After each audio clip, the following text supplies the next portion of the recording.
So you got clout, so you got clout. I'm on now. Hey, so you got clout, so you got clout. I'm on now. Say I'm on now. Hey, got to celebrate life, and that's alright. Know what I do. Yeah, I can't been working so hard, to supporting the couples out of these moves. Let me hit snooze. Hello, good morning, good afternoon, good evening, whenever you're watching this. This is So You Got Clout, the podcast. I'm your host, Southside Ty, coming to you from outdoors today. We're doing things a little bit different at the request of today's star of the show. Today's star is very, very, very dear to me. She helped me put together my first film. She was a big part of that. We couldn't have done it without her. You've seen her on shows like Black Lightning. You've seen her on Undercover Brother 2 if you do the Netflix thing. She's an actress. It was on BET too last week. So you can see her on TV. She's hit the small screen in more ways than one. She's an actress, producer, traveler. She does it all. Miss Do It All. Ladies and gentlemen, today's star, Miss Kiah Clingman. Thank you. Hi, I'm so happy to be here. Thank you. I'm Kiah Alexandria Clingman. Go by Kiah Alexandria sometimes the full name. Tracy Ellis Ross started those. Really, that's who I am. Kiah, good. Go ahead and tell everybody who you are. Man. Give them a little more insight into you. Yeah, okay. I am an actress, like he said, but even more than that, I'm a producer. I started my own production company last year. I officially started producing films, TV, commercials, music videos about 3 years ago, but officially started my LLC last year, May 2019. And it's called Kiah Can Productions. It's my initials, Casey. And I felt like Kiah Can really embodied. Everyone always says I'm Superwoman. They said I'm always moving around. I'm always doing everything. There's nothing that Kiah can't do. So Kiah Can Productions really, really encompasses everything that I can do. And I'm just operating on the independent level right now, but hopefully in the future I'll be able to operate, with bigger budgets. I just applied for the Southern Producers Lab, and I'm a finalist for that. So if I do get that, I'll actually find out this week. I'm very excited. I had my interview last week. I will get flown to New Orleans and New York, and I'll be doing different seminars and workshops with talented people in the industry, and they will be teaching me even more about producing. So when it comes to crowdfunding, budgeting, pitching, all of that. So a little bit about me.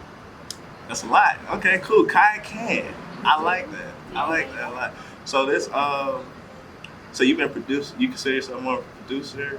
So you like the behind? You can say that. I'm an artist. I love acting, but when it comes to acting, a lot is not in our control. Right. And I realized that very early on in this career, and not only did I realize that, but I have always felt the need to want more power, more control, but behind the art behind the art that I'm in, and I guess that kind of just over time, I was like, I don't actually have to act in every project that I'm producing. Yeah. Let me give other people a chance. Let me employ other people, other artists.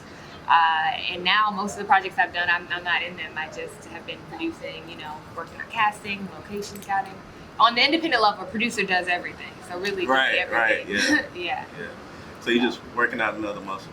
Yeah. But you can always jump back into acting. Wearing all the hats. Yeah, it's important too. I was just having this conversation with Danny, and we were talking about you have to do it all, especially nowadays, because with technology, everything is accessible. You can learn anything there's at no home. excuse at all. So you kind of have to do everything yourself. Exactly. Yeah. Or you can get left behind. And you can do something on your phone. Like there's literally no excuse why you shouldn't be creating or doing what you can to produce the best content that you can. Because everybody has a phone. That's all you need. Right. Especially nowadays. But yeah. What was the first project you produced? First project I produced was this project in college. I graduated from Howard University, class of 2015. We have our 5-year reunion this year. We're going to Jamaica. I'm excited. Oh, the real HU. The real HU. Yeah, Thank you for recognizing it. I appreciate real that. HU. Okay. Show love. Who is calling me right now? Okay. Ignore. Okay. So, I ignored that for you. I Okay, appreciate for that. the podcast. I'm just kidding. But was a short film called Colored. So, it's crazy how my journey has aligned itself. Okay, so I'm gonna give you an exclusive. I've never told anyone this, y'all. We got another exclusive. Because I used to not be able to talk about it because I auditioned for the theater program at Howard University and I got declined. I've never told anyone this. My dad was there when I like cried my eyes out. I did not get in the program. So I ended up going to Howard and majoring in journalism, which I thought was closest to theater. Yeah, you know, yeah. your broadcast journalism. Ended up hating that, switched to advertising my sophomore year. But thank God that I was not in the theater department because the theater kids were so involved in their plays, and I got to work with, I was in school communications, so I got to work with the aspiring directors, the screenwriters, and whenever they wanted talent, they would go to the theater school, but they couldn't get anyone because they were always working on their shows. So I was like, I'll do it, I'll act in this, I'll help out with whatever. And so everyone, like by the time I graduated, everyone like called me the short film queen because I did like 18 short films while I was in college, my 4 years of college. Yeah, and that was along with like studying abroad. I ended up doing a theater program in London because I was going to graduate early, but instead of graduating early, I took a semester and studied in London and did theater out there. So, so it was a blessing in disguise because I got to network with some amazing, now they're directors like in LA directing big things. They're writers like writing for some amazing shows, and I still have relationships with them because I was, shooting with them at the gym. And so that was my first project, and I ended up doing a lot more in college just because I was like, hey, well, let me help, like let me figure out. And I didn't know I was producing at the time, but over time I realized like, oh, this is what producing is. It's connecting the dots. It's doing the legwork. It's taking my like natural knack of like logistics, organization, and my corporate skills in a way. Okay, I'm probably that. I mean, a little. Yeah, we outside. Yeah. So, go ahead. But taking my talent and my love, my passion for acting, but then also merging that with my intrinsic skill of organization, keeping everything together, connecting the dots, which is producing. You know, it's not the glamorous creative side; it's the hard work side. Yeah. And I got a lot of that experience just from my natural like work ethic, but also I interned at a lot of places in college. I interned at a PR company called Weber Shandwick in Chicago my freshman year. Then I went to Newark and interned at HBO doing distribution marketing. And then I did a fellowship at Viacom. So I did integrated marketing, combining the brand and the network. And the different networks I worked with were Comedy Central, Spike, Logo, TV Land, all of MTV, VH1, all of the Viacom platforms. Yeah. So I got to do that. When I graduated, I did a fellowship at Viacom. Straight out of college. Yeah. Wow. Yeah. That's how the producer life, came to be. It's always been in there. I just didn't know. I didn't have a word to call it. Yeah. Until I started doing more research. And it's like, oh no, I'm a producer. Yeah. Kind of just came together. Yeah. So when did you start acting then? So was it college or were you doing something before then? 'Cause I know you wanted to be in the theater program. So was it before then or college was really like where it started? So I don't know if you add videos, but I'm gonna send you a video. I'm gonna send an exclusive video too. You know what? I don't do like tons of interviews. You know what I mean? Like I haven't gotten to that level yet. So I'm like, I'm gonna send you a video. Okay. It's me when I was like 8 or 9, and I'm reading this book and to my mom, and I was basically acting like I'm an only child, so my parents were very busy, and I loved reading books, and I always tell people like that's how I got into acting. I loved reading books, and I would read. I would go to the library, get like 22 books, and read them in a week. No lie. So I didn't have like brothers and sisters to play with or to tell about the books, so I would tell my parents, and I would act out the characters and act out the story to them, and didn't know that I was acting. But my parents recorded it a few times, and it's hilarious. I'm going to show you. And I think that's how I got into it. I started doing theater in middle school. Did it in high school as well. Then I also did speech and debate, which is also very, very theatrical. I didn't do the debate portion. I did improvisational and duo improvisational, Okay.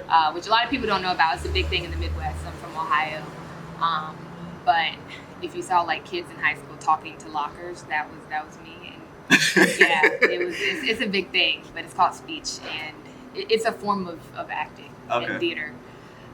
So did that, competed not only in Cincinnati, but traveled all around Ohio, competing statewide. So yeah, I had been doing it then, and then I got in college, and although my major was something different, I was always in everybody's short film. Right. So Where that I've been doing it for a while. Yeah. Yeah. Yeah. Well, so did you know you wanted to act, or was that something that you didn't really know you had a name for either? You knew? No. I knew. I've always known I wanted to act. I always knew I wanted to perform. I played violin and piano. I started playing piano when I was 3. I started playing violin in 7th grade. So I've always been a natural performer. Like, I was never into sports. So it was like, oh no, she's not gonna be a sports girl. Like, she had to do something else. So it's really just, I've loved performing.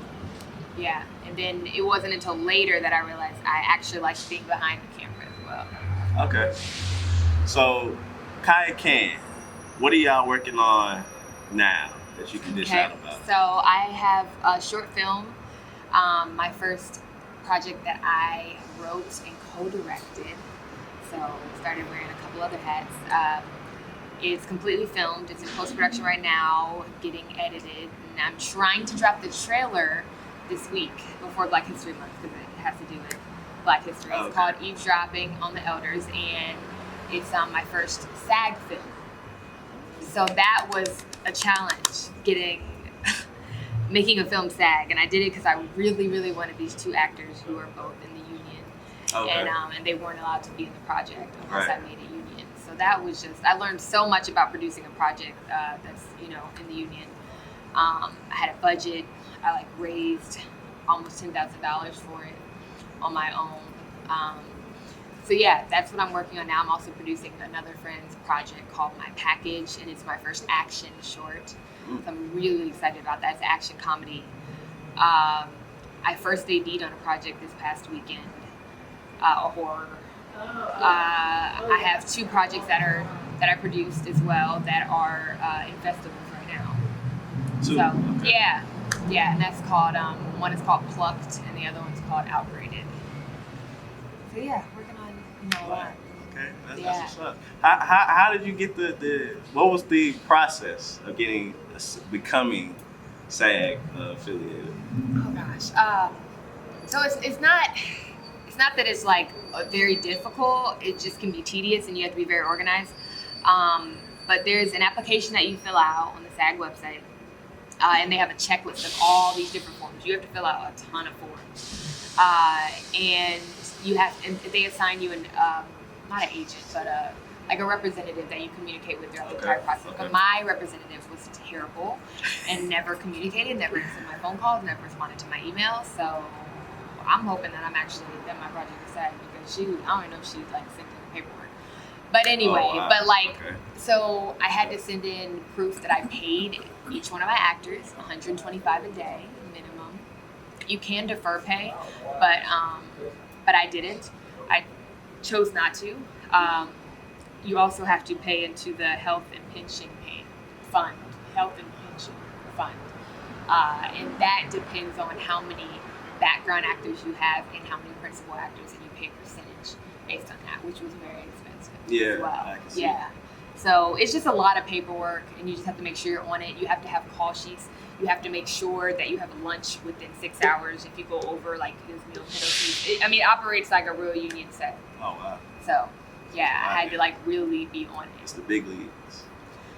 Yeah, I don't know if I would do it again, anytime soon until I had, a bigger budget. Yeah. And, but it was great. I had most of Tyler Perry's hair and makeup. They did special effects. I had people get bald caps, and I can send you the poster if you want to add it on here too. Yeah, that's cool. But I'm really excited about it. Yeah. And how long? What's the movie about? So it's called Eavesdropping on the Elders, and it's crazy how it came into being. I'm trying to be short, but my dad has ALS, which is how I got here to Atlanta. I was in New York doing the fellowship, and I ended up moving to Atlanta because I wanted to be closer. to my parents. My dad, we found out that he didn't have a lot of time left. At that time, he was diagnosed. They told us he had 2 to 5 years to live. And I moved down here to pursue my dream, but also to be 2 hours away because my parents are in South Carolina now. Okay. Yeah. So my dad's an author. He's an entrepreneur, a business consultant. He started Entrepreneurship High School in Cincinnati, Ohio. He was also president of the NAACP. He is a strong civil rights activist for Black people and for economic empowerment and the freedom of Black people. And freedom as far as us being psychologically enslaved at this point. Yeah. So can I, that's where you get your hustle in you from, huh? that's definitely from my mama too, though. She's a nurse, but she, I definitely get it from her too. Both of them. Jim and Sylvia Clingman. Give it up for the Clingman. Yes. That's important. Yeah. But my dad wrote a piece called Eavesdropping on the Elders in one of his books, Black Owned Knowledge. Okay. And he's written 10 books. So he's crazy. He was like diagnosed and like could hardly even write, like pick up a pen, and he was still, typing, not writing, but he wrote his last book a few years ago. And he's still alive, thank God. Good. But yeah, so he had a piece, and he emailed me like 3 years ago and was like, Kiah, if you could ever do anything with this piece, I would love you. Like, I know you're getting into film. And I was like, okay, Dad.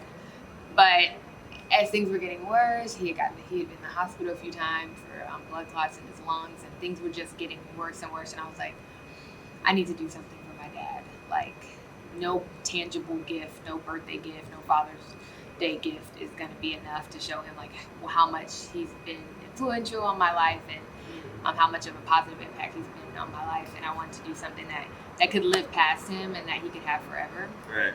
So I started writing it 2 years ago, and I basically just adapted what he wrote and made it into a story. Okay. And added a lot, like added the narrator essentially was myself, and just adapted it to a story. I ended up giving him the script on his 73rd birthday or the 74th. I think no, 74th birthday. And that's all I planned to do with it. I was just like giving him a script, like, hey, and it was nice. He liked it, but things were getting worse and worse, and it was January of last year. I was like, I need to make this. I need to make this into a short film. Yeah. I need to do something with it. And ended up telling my other producer, who got on board immediately. I told, just my circle, and everyone rallied around to help me get it done. We ended up tweaking it. I tweaked it a lot, changed the writing because that was my first script, so I ended up getting like other writers involved. Yeah. We changed it. I didn't know how to direct, so I did want to co-direct, so my vision wasn't compromised, but ended up getting a co-director who's amazing as well, and raised money for it, and I was able to deliver it to him. The first draft, I premiered it at the Freedom Fund Center in Cincinnati, Ohio, for his 75th birthday last August. So it was incredible. He had no idea, and being able to see his writings, turn into something visually was just incredible. Yeah. And I have all his friends and family that flew across the country to be there for him. That's beautiful. And it was just a perfect 75th birthday gift. So I'm just really glad I was able to do that. And if this project doesn't go anywhere, it at the very least did that. Yeah, but now I'm like, okay, I'm trying to fine tune it and make sure it's good for festivals, and so I can premiere it publicly. How long? Right now it's 22 minutes, but I'm trying to get it down to 18 because most of the like HBO short film contests for ABFF, it has to be under 20 including credits. So I'm gonna be able to get it down. But right now the first draft was 22 minutes. Yeah. How'd you go about raising funds for it? Oh, that was difficult, but at the same time it wasn't, because I reached out to my dad's network. And my dad has a huge network. He used to speak all across the country at different colleges, universities. He was a professor at University of Cincinnati. And I reached out to all his contacts. I had my mom take his phone one day and go through his email. And I reached out to them. They were like, yes, how can I help you? Yes, we love Jim. How can we help him? Especially knowing what he's dealing with, the illness he has. And just kept pursuing. I made a video. I made a package letter of different tiers of donating, what they would receive if they would become associate producer. And I was lucky to have 2 executive producers who each donated. One donated $1,500, the other one donated $1,000. which really helped. Really helped. And one of the executive producers even has like helped creatively like collab with me and help me with the writing process, and that's been great too. So yeah, really just got to keep asking and even get annoying. Not be afraid to get annoying, bother people, following up, lots of phone calls, lots of talking to people, especially the people who I was asking. They were older, so they don't know how to text. They don't know Cash App. They don't know PayPal. I had people Western Union me. I didn't even know how to do that. So yeah, just hustling, and I had a strict deadline. And so when you have a deadline, my dad's birthday was August 11th. I was like, I got to get it done before then. You'll make stuff happen. You'll figure stuff out. And I also used a lot my savings too. So yeah. Okay. Well, like I said before, you did help bring my first film to life through the eyes of a father. I thank you for that. I'm eternally grateful. Of course. I know, like you said, you went about it better than I did. With your first script, you went and got help. With me, I was a little bit different. I was like, nah, can't nobody direct my words. I'm doing it on my own. I had never directed before. That was my first time being a director. That's amazing. So I just wanted to know, because I haven't really had the chance to ask anybody, so this is the first time I'm getting asked this question. What was it like me directing you? Because I've never, What was it like you directing me? Yeah, like as a director, working with me as a director, like what was that like? Ooh, that's a good question. Critiques, so it's interesting because whatever. I had been here for I think a year and a half when I first auditioned for your project. Because when was that? When I first auditioned? That was late 2017. Was it 2017? It was late. Okay, so I was here for 2 years. Okay. But even then, I hadn't done as many, 2018 was like my year of always working on everybody's short film in Atlanta. So I remember that being one of my earlier auditions. I self-submitted, so I found on Actors Access, self-submitted. I remember I taped it at my house, and I was trying to make sure my mom was holding lights up, trying to make sure it was good. I'm I have to kill this. But even from the first time, I met with you at the library. Yeah, it was at Clayton State. Yeah. The table read, everything was very professional, and meeting the cast, everything was professional. You guys presenting yourself, and you presenting yourself as the director, the creator, and I think it was even more powerful because it's your true story. It's close to it, yeah. It's close to it. Very it's close to it. Yeah, it was inspired by.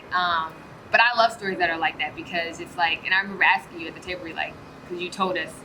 I think I asked if it was inspired by a true story or something, and then you ended up telling us yes, it was. It's kind of oh dang, that's It's heavy. But I think it allows us as actors to connect more to you as a director, but it also adds pressure too because it's I wasn't playing one of the leads, so I know they had crazy pressure because it's because you know your story better than anyone. Yeah. And us as actors, I feel like you did give us the freedom and even gave the leads the freedom to be themselves and to bring what they could to the character without being okay, since it was inspired by you, a real person, you need to do this that way. You need to do, this way. And I feel like you allowed us to have the creative freedom to develop the characters into who we wanted them to be, which I really appreciate it. Yeah, I never wanted to be, because like I said, it's a lot of pressure, especially your first time. I was man, I can't pay nobody. So I really wasn't trying to be an asshole. Yeah. And no, so, you definitely seem like an asshole. I wanted to come to it with a very just family type. And that's what it seemed like. It always felt like family. For sure. Good. From the cast to the crew. Good, yeah, because everybody got along. I feel like for the first film, especially with it being an hour long, most people don't jump out the gate like that. But with it being an hour long, everybody who was part of the team, and that was the first was feature. great. So I've done two, but so that was the cast, y'all were great, and I was really nervous all the time. So I wanted to see if it showed. I couldn't tell at all. Could you? You was nervous. I was dying the whole time. Yeah, the night before, wouldn't sleep. You were like, filming a long time, so you were nervous. Yeah. Yeah, but it makes sense because it's your baby. Because I was, and I shot for 4 days, I think, on my project on the short. And stress level out the roof. Like putting everything together, hoping people show up. Oh my gosh, right? Hoping people show up. Hoping people show up. I got the call time at 6 a.m. Are people actually gonna come? Yeah, I mean, Yeah. So is the money gonna come through? Like, it is very stressful. So I get it. I appreciate that because that was really important to me that I made people comfortable. Yeah, for sure. Didn't overstep my bounds. I'm an actor too, so I know how important it is, especially when you get a role you want. It's like what you can do for it. How deflated I would be if the director was like, "Nah, do it like this." Well, you acted that, right. you know. So, you do it. So right. Some are like that. So I always want, and I just like it come off natural when you can be you inside that character. I don't want anything to feel like it's acting. And the best shot at that was for it to, you know what I'm saying, give y'all a free reign. So that's how I approached it. Yeah. So and it worked. And I appreciate that. Okay, cool. Yeah, it definitely did. Your reel is on the way. Send me my footage. I got you. Run me my footage. Your reel is on the way. Speaking of producing, going back to you being a producer, gonna jump all over the place a little bit. Outlandish. Oh my gosh, Outlandish. Your web show. I didn't even mention Outlandish. How have I not mentioned Outlandish? Your web show. First of all, I can't remember when we were going to do the interview the first time, but I ended up binge watching the show. And I was like, I'll watch it. It was late, and I was like, I'll start watching it. I'll finish it tomorrow. I ended up watching the whole thing that night. Really? Yeah, the whole show. I probably left the very last show for the morning. Okay. But I sat through the whole thing. Wow. Really good stuff. Really good stuff. I like the storyline, the characters. What's it like producing a TV show or a web show versus a movie? Versus a short, because I have not produced a feature. Okay. I've created a budget and a shot schedule for a feature, but I have not produced a feature, a whole full thing. length. I feel you.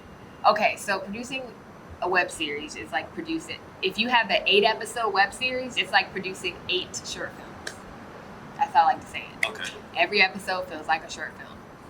You got to get the cast together for that set of time that you're shooting episode 1. You got to get locations for that. You got to feed them. You got to make sure you got set deck and how you want it. And especially with Outlandish, we're very big on set deck, colors, and wardrobe. So make sure we had a color palette for every episode and how we wanted it to look, because the colors are everything in Outlandish. It's a very bright, colorful show. And we had to do that for every episode.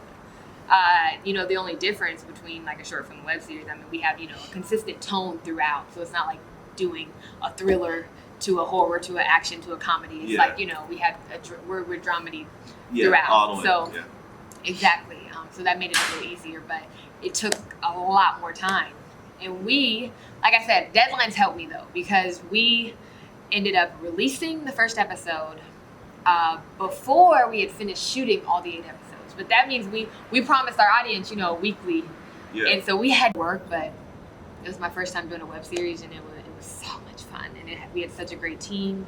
The hardest part about doing that was acting and producing. Because, episode 5 was the dramatic episode. We have the most views on that episode, even more than the pilot. Usually the pilot always has more. Yeah. But for some reason, everyone loves episode 5. And it's my personal favorite too. But that episode was very dramatic, especially for my character. I was crying by the end of the episode. But there were so many fires I remember we had to put out that day of shooting, and that it was my job as a producer to put out. Yeah. That I'm trying to focus on my character and do my character work, but then also I'm trying to book the location for episode 6. I was trying to call these tattoo shops because we had to shoot the next day there, so it was trying to balance that, wearing both hats, which was very, very difficult. But rewarding, for sure. Producing and acting. So what's with Outlandish? Are we getting season 2? Okay. What's going on with the funding? Yes. Is Kiah Can, y'all? Is it under Kiah Can umbrella now? What's going on? So yes. So we had, I don't know if we're publicly talking about the entire situation, but we did have a little financial struggle when it came to Outlandish. We did a huge crowdfunding campaign, if you guys are fans of the show, you probably know about. We were not able to raise the amount, and there's a lot that went into it that we will give an announcement soon. But we were able to raise $2,700, and we still had the money. Whoever donated, we still have it in a separate account, so don't worry.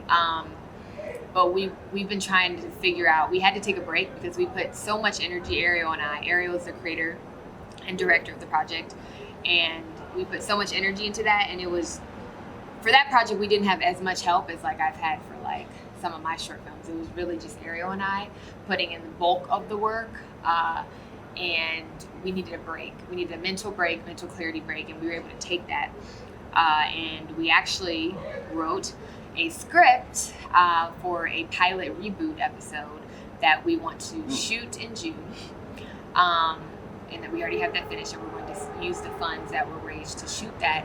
And instead of shooting 8 more episodes and just releasing them on YouTube, we don't want to do the same thing that we already did. Right. We were able to get we have over 350,000 views on YouTube without spending a dime on marketing or advertising or promotion, which was, amazing. Hard, yeah. Exactly. Yeah, that's hard.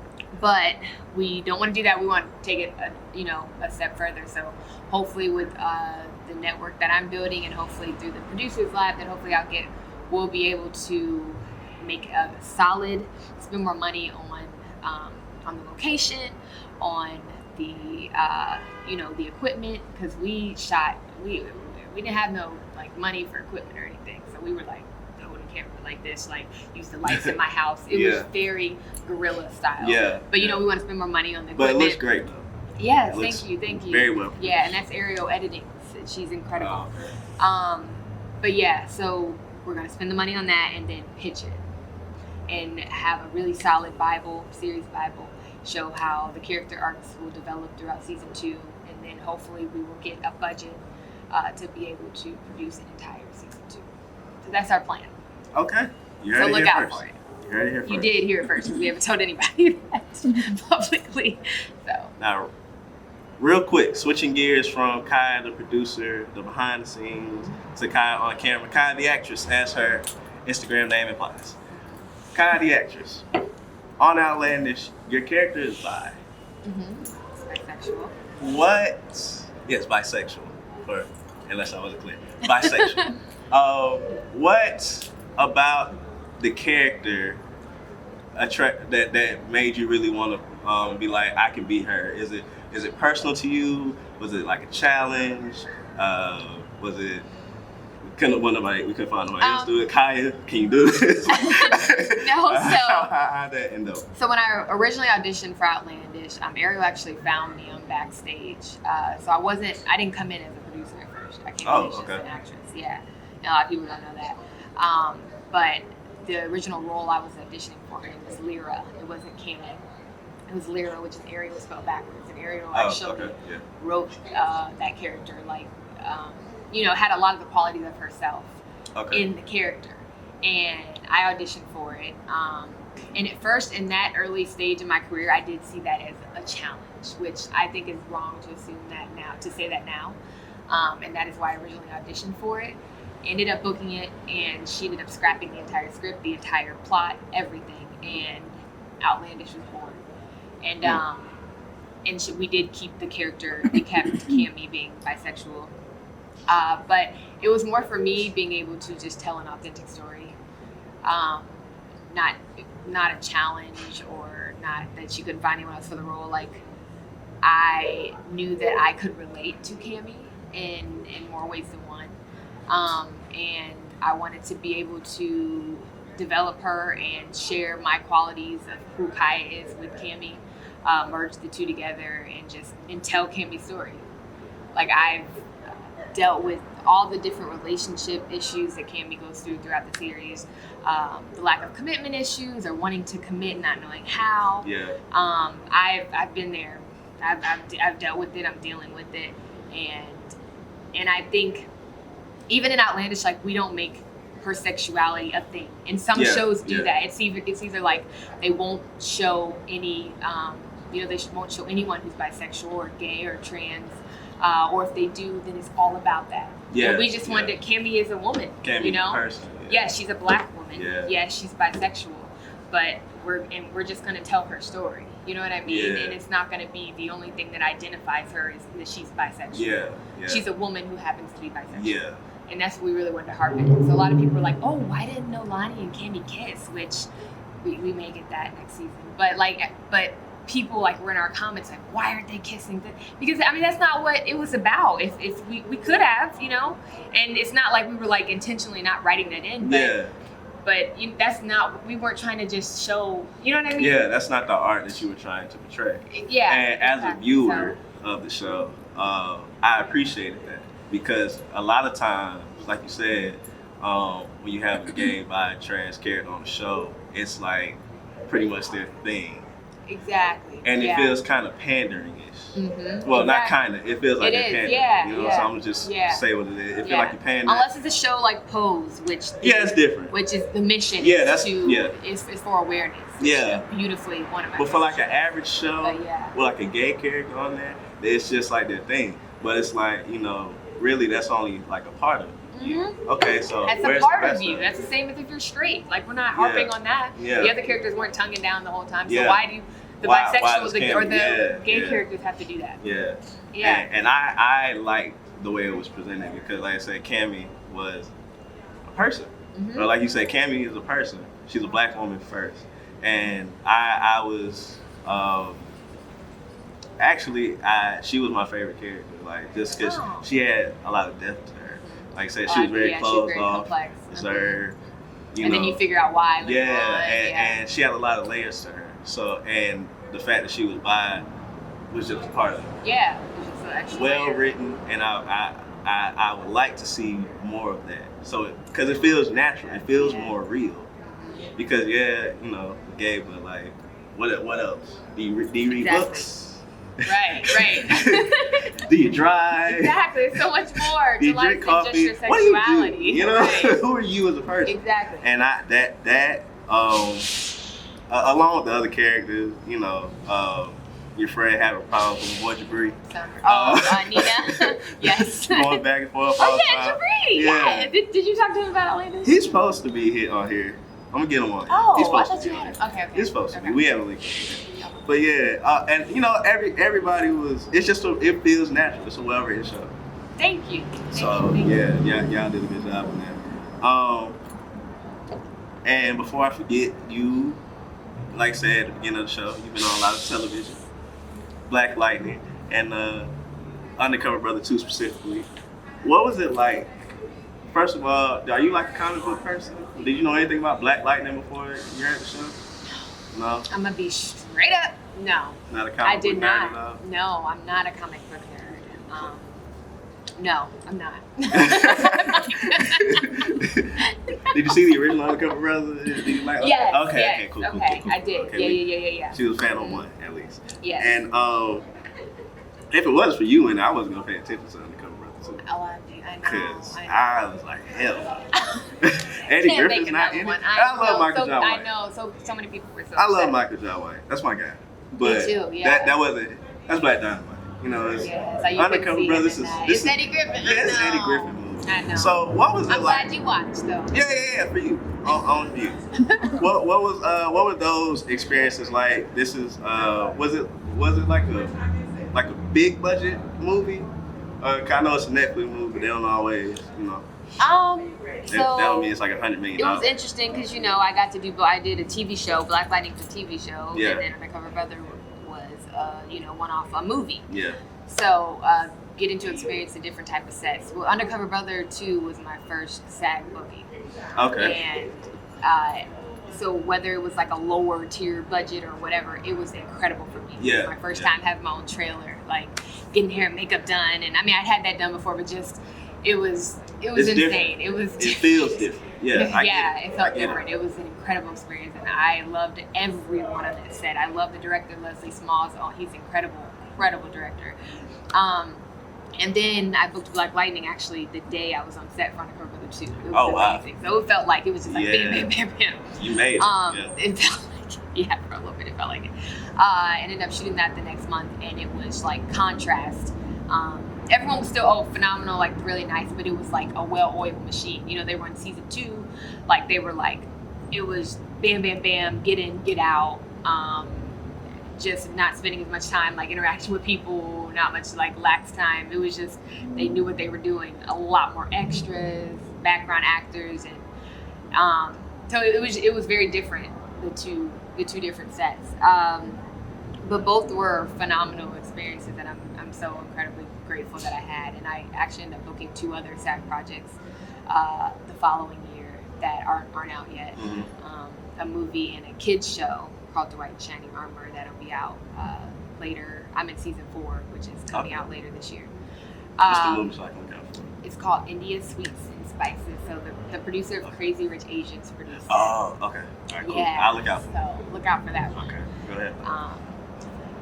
So yeah, it's interesting because I've had these amazing experiences like getting these union bookings, but I remember the feeling after producing, after shooting and filming Eavesdropping on the Elders, my first SAG short film that I developed, produced, created, wrote, directed, all of that. Yeah. And it felt even better than a SAG booking. Like I feel so much better and more creatively fulfilled when I'm creating my own projects. Right.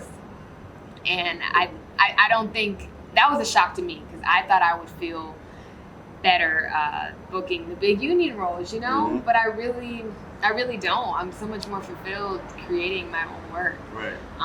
And that's my goal, to be able to have like the budget and the platform to be able to, you know, create my stuff on a bigger level. Mm-hmm. So, but of course, the SAG bookings, you know, pay bills, Please, and I would love to keep. Keep calling. Yeah. Keep sending me the auditions for sure. There's more of those to come. But like, you know, some people just want to act and just want to audition. You know, I want to create as well. Yeah, and it's a duality. You know, it's a duality. Yeah. You get 2 different rushes from it. I understand completely. We on the same ground. Yeah. On the same ground. Just a couple more questions, Ms. Kiah. I know you have somewhere to be. She's a busy woman. What? I know you said just now your dream for Kiah Can is to produce your own projects, big budgets, get it seen, all that good stuff. Or others projects as well. Yeah. Yeah. What is your dream role as an actress? I've been asked that a few times, and I feel like I've answered differently every time, which is like, I guess it's not good because it's like dream role. I mean, you got multiple, you know. So I really want to play. Like, if it all ended tomorrow, at least I did this. Yeah, I did a play in high school, and I remember it was called Check Please, and I got to play, I think it was like 10 different characters in a matter of like an hour. Oh, wow.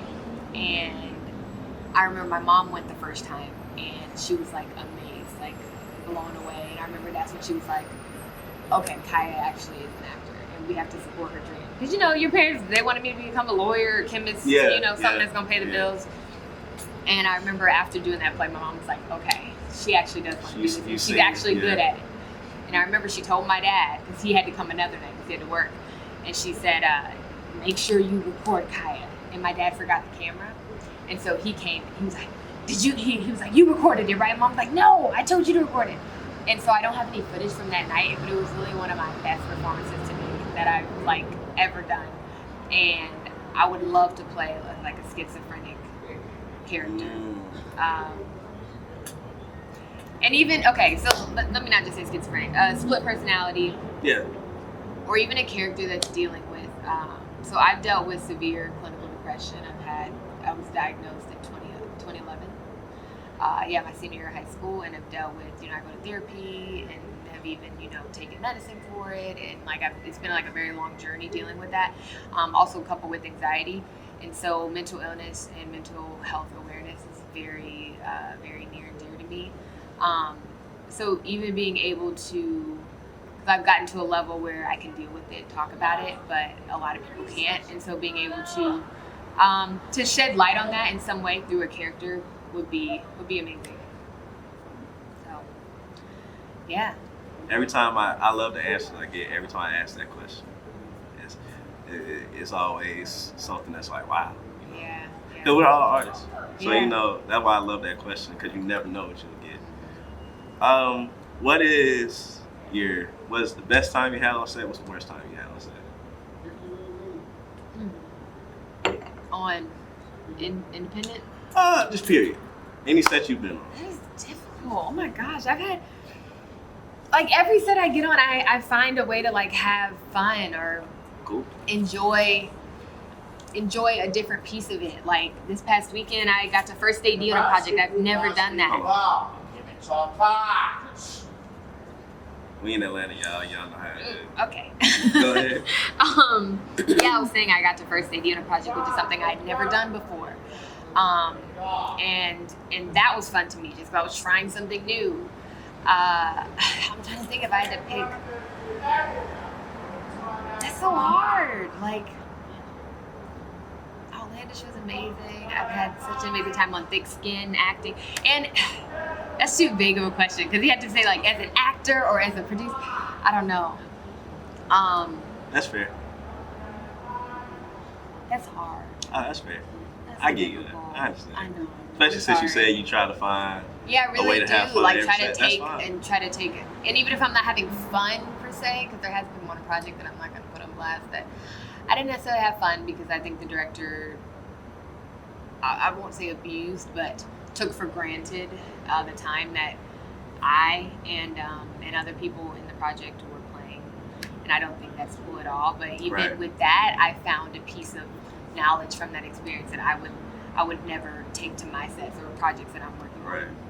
Okay. So, that's a fair enough answer. Yeah, fair and enough. I would say that was the worst time, but I'm not gonna talk about that project. Put a title on it, but yeah. And I guess when it's all said and done, what do you want Kiah Clingman to mean when people hear it? Kiah Alexandria Clingman. When people hear that name, what does it mean? What's your legacy? I want people to know that I'm a multifaceted artist that's gonna get stuff done, honestly, and it's not gonna ever be mediocre. Like it's gonna be quality. It's gonna be amazing. If it has my name on it, if it has Kiah Can Productions on it, it's gonna be of quality, and you're gonna make sure that like you're gonna know that I gave my all to it. Because 2020 for me has been. I've said I'm going to say no to projects. I used to always say yes to every project. I know a lot of people say that, but like, yes, I'll produce it. Yes, and before even reading it. Yes, I will act in this. And I've said no to so many projects already in January and February because I have to give to myself. I'm going to California for a while. I said I'm on a hiatus for 3 months. I'm only, doing things for myself. I'm not taking on any projects until summer. And just making sure I'm really, if I'm doing a project, if I'm going to do it for free, which I've done so many things for free, which is not a problem at all, but that I love the project or I love the people behind it, or I'm not just giving out yeses, you know what I mean? Because the universe is going to respond to your work. Right. And if you don't put a value on your work, then the universe isn't going to reciprocate. Right. At all. Right. So at a certain point, yeah, you can do all the free stuff, but you got to start saying like, hey, no, I'm worth this much. Like, hey, pay me. If you can't pay me this, then why don't you, make a video for my brand, and finding a way to barter or trade. And that's good too. Oh, that's fair. Huge. That's very fair. Yeah. Because a lot of people, when they reach that point, will just be like, no. But at least you're like, well, do this. Exactly. And that's fair. Yeah, let's find a way to trade services. Yeah. I can't shoot, and I'm learning to edit, but I'm not that great. So can you do this for me? So I like that. Yeah. A lot more people need to take that approach. A lot more people. Yeah, we get a lot more done creatively and collaboratively without having to get afraid of money. Exactly. And like you said about the universe, it give you whatever you give out. I tell people all the time because people, your energy. Ask me all the time because I'm an entrepreneur. I make films, and they're like, when they tell me they want to do it, it's like, well, I want to be busy. I try to tell people, I got it from my wife. I'm not gonna act like I can't. I thought it on my own. That you don't want to be busy. You want to be productive.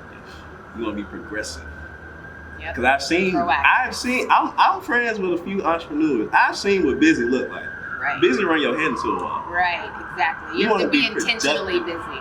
Yeah. And that is one thing my close friends will tell me. They're like, yeah, Kiah's not just running around, like she's actually doing something. I'm always doing something. That's intentional. Yeah, exactly. It shows in your work and your story. You got an amazing story.